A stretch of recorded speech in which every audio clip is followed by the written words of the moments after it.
चोट लगी हुई है, कोई अस्पताल के अंदर चोट के कारण एडमिटेड है, पट्टियां बंधी हुई हैं, मशीन लगी हुई है, ये जाहिर सी बात है कि एक्सीडेंट के और इसी तरीके के मामले के ऊपर अगर आप डेट देखें तो नवंबर की डेट के मामले हैं। जो भी आदमी दिल्ली में रहता होगा, आप सब ये जानते हैं कि हमारे और आपके स्वेटर और जैकेट ये पिछले 1 हफ्ते में निकले हैं। इससे पहले कार में एसी चलाया जा रहा था।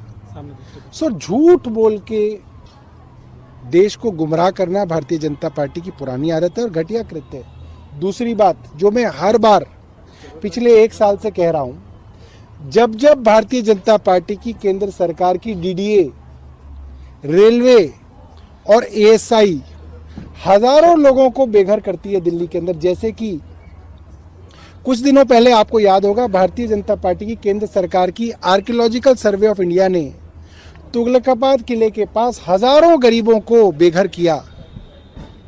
क्या उन्होंने सोचा कि उनका सर्दियों में क्या होगा?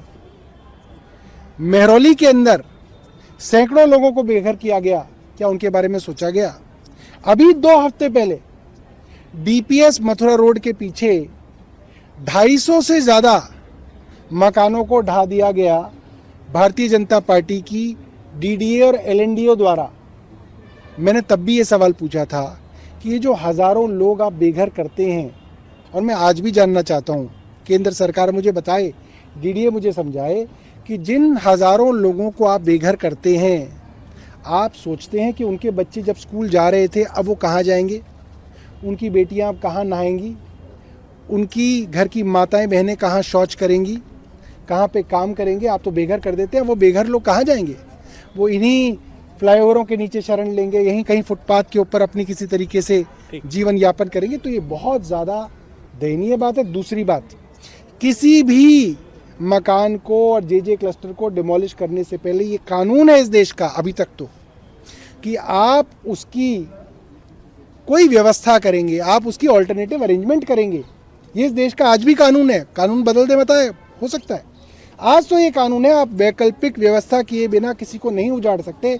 उसके बावजूद डीडीए, एलएनडीओ, एएसआई और रेलवे जो केंद्र सरकार की आती हैं, लगातार हजारों लोगों को दिल्ली में बेघर कर रहे हैं।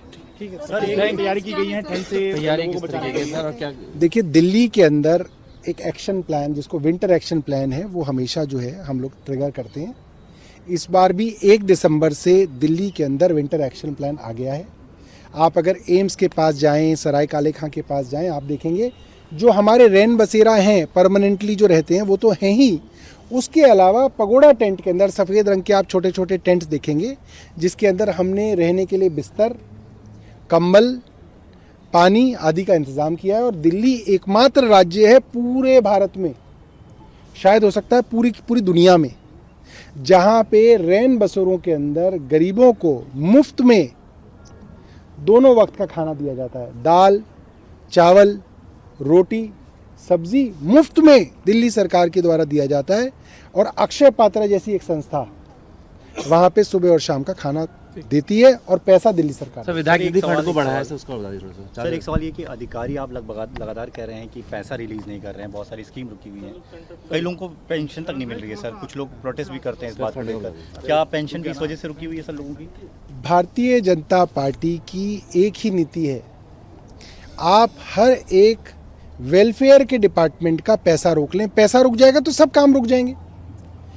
6-8 महीने पहले भी आपको याद होगा, दिल्ली विधानसभा के अंदर याचिका समिति में हमने प्रधान सचिव वित्त को बुला के पूछा था कि भाई गरीब लोगों को, बुजुर्गों को पेंशन क्यों नहीं मिल रही है, विधवाओं को पेंशन क्यों नहीं मिल रही है? क्यों था? वित्त ने पैसा रोक रखा था। अस्पतालों के अंदर दवाइयाँ क्यों नहीं मिल रही थी? मोहल्ला क्लिनिक के डॉक्टरों को तनख्वाह क्यों नहीं मिल रही थी? मोहल्ला क्लिनिक में टेस्ट क्यों बंद हो गए थे? क्योंकि जो टेस्ट जो कंपनी करती है उसका पैसा रोक दिया गया। जिन कंपनियों से दवाई खरीदती है सरकार, उन कंपनियों को पैसा देना बंद कर दिया, तो जाहिर बात है वो कंपनियां जो है दवाई बंद कर देंगी। तो बहुत ही घटिया स्तर की राजनीति इस वक्त भारतीय जनता पार्टी कर रही है कि पैसा सरकार का रोक दो। हालांकि दिल्ली के लोग टैक्स दे रहे हैं, सरकार के खजाने में पैसा है, मगर सरकार के खजाने से ही सरकार के विभागों को पैसा नहीं दिया जा रहा। वित्त सचिव जो हैं मुझे लगता है कि अपने भारतीय जनता पार्टी के आकाओं के कहने पे ये काम कर रहे हैं। फंड बढ़ाया गया है फंड सर? बढ़ाया गया है विधायकों का 4 से 7 4 से 7 हो गया है। पहले कितना था, क्या था, थोड़ा डिटेल में बता दीजिए। देखिए, पिछले 2 वर्षों में जो कोरोना की शुरुआत हुई, जब इस नए सत्र की विधानसभा की शुरुआत हुई थी, तब तो 2 वर्ष विधायकों को विधायक निधि नहीं मिला। कोरोना के चलते सरकार की आमदनी भी कम थी। फिर 2 वर्ष तक जो है ये विधायक निधि 4 करोड़ रुपए था। अब जो है इस वर्ष को मानते हुए भी इस विधायक निधि को हमने 7 करोड़ कर दिया, यानी कि इस वित्तीय वर्ष 2023-24 में भी 4 करोड़ के अलावा 3 करोड़ और विधायकों को दिया जाएगा और अगले वर्ष भी जो है 7 करोड़ का विधायक निधि दिया जाएगा। बहुत सारे छोटे छोटे काम होते हैं, जैसे छोटी छोटी इंटरनल रोड्स बनाना, बच्चों के लिए पार्कों में झूला लगाना, ओपन जिम लगवाना, छोटे मोटे जो काम होते हैं पानी के, सीवर के, वो कराना, वो उन कामों से विधायक अपने लोकल एरिया के अंदर काम करा पाएंगे।